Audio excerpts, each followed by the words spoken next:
బాగున్నారమ్మా? బాగున్నారా?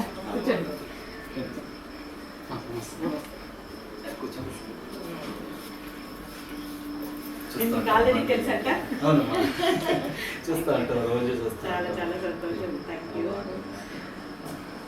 అంటే ఇంతకుముందు ఒకసారి నేను అరకత పురంలో విన్నాను, కాకపోతే మీరా మీ బ్రదరా అని నాకు తెలియదు.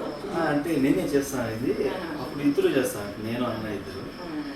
అన్న జాబ్ చూసుకున్నారు, సో నేను కూడా చేస్తాను. భోజనం కాదు కాదు, మీరు ముందుగా భోజనం చేస్తారా తర్వాత భోజనం చేస్తారా? తర్వాత అంటే లేట్ అయిపోతుంది. మీరు కూడా అందరూ కలిసి భోజనం చేసేసి అమ్మ మీరు మాట్లాడుకుంటా ఉంటే వాళ్ళు ఎవరు ఎందుకు వచ్చారు అనే విషయం మాకెట్లా తెలుస్తుంది అని అనుకుంటున్నారు కదా. ఖచ్చితంగా మీ ప్లేస్లో నేనున్నా అదే అనుకుంటాను. కాకపోతే ఇక్కడ తెలియజేయకుండా ఉంటే అవుతుందండి, మీకు ఖచ్చితంగా తెలియజేయాలి.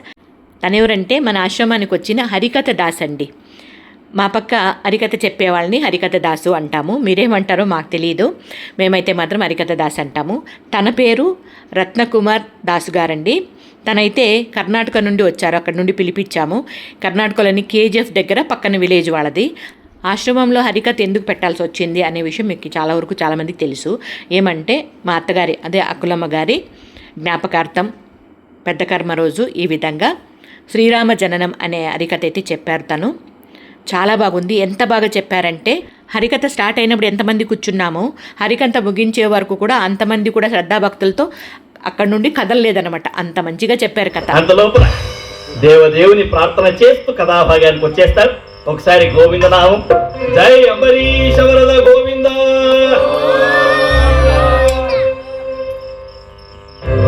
వెంకటేశ శ్రీ వెంకటేశ హరే నమామి, శ్రీ చిద్విలాస హరే నమామి, శ్రీ వెంకటేశ హరే నమామి, శ్రీ చిద్విలాస